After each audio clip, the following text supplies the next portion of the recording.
First is the back float. The back or supine float is especially useful for survival. One of the main benefits of the back float is that the mouth stays above the water throughout. Learn to float on the back by letting the body rise to its natural floating position. Do not push off the bottom but let the feet move to the floating position that is comfortable, horizontal, diagonal, or nearly vertical.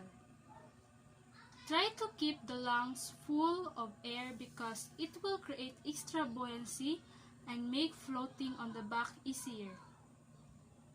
To float on the back, first, in chest deep water, submerge to the neck. Second, hold the arms overhead and slightly out of the side. Third, lay the head back until the ears are in the water. Fourth, arc the body gently at the hips, pushing the chest and stomach towards the surface. Fifth, keep the legs relaxed, knees slightly bent and feet beneath the surface. 6. Breathe in and out through the mouth every few seconds. Swimmers whose natural floating position is diagonal or nearly vertical may need to change position slightly. To recover a standing position, first, take a breath. Tuck the chin toward the chest and bring the knees forward by bending at the hips.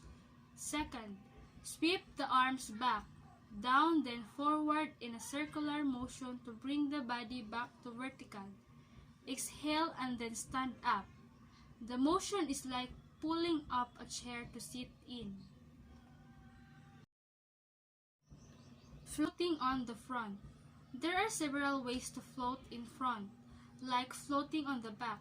Floating on the front is an important survival skill. Both the survival float and survival swimming involve floating in the front. First is the jellyfish float. The jellyfish floats helps demonstrate buoyancy.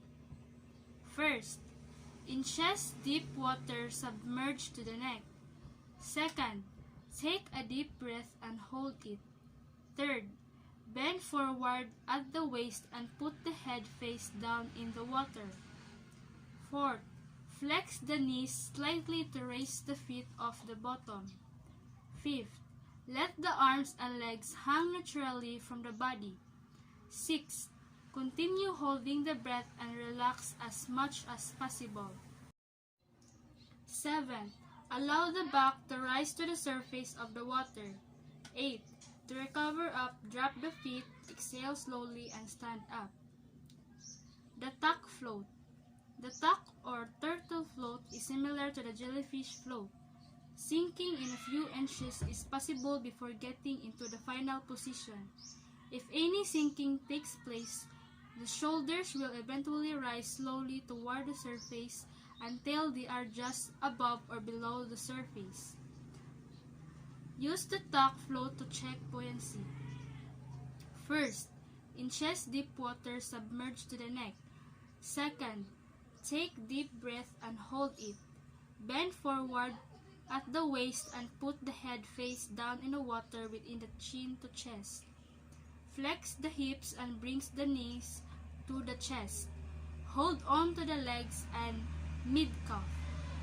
Continue holding the breath and relax as much as possible. Allow the body to rise to the surface. To recover, let go of the legs, exhale slowly, and stand up. The front float. The front or prone float helps beginner swimmers become more comfortable in a horizontal position. It is easier to learn this skill in water that is shallow enough to reach the bottom surface with the hands. However, it may be difficult for some swimmers to keep their toes off the bottom in this situation because the water is not deep enough for the body to rotate into its natural diagonal or nearly vertical floating position. Learn the front float in shallow water.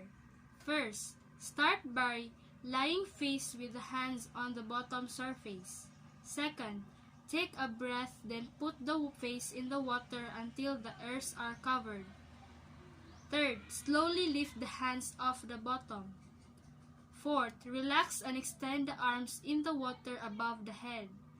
Fifth, gently blow out some air through the nose to keep the nose from filling with water. Sixth, if the toes are still on the bottom, relax the legs and gently push off the bottom to get the toes to rise. 7. To recover, exhale slowly. Lift the head and press down with the arms. Pull the knees under the body toward the chest and place the feet on the bottom, then stand up. And that would be all. Thank you.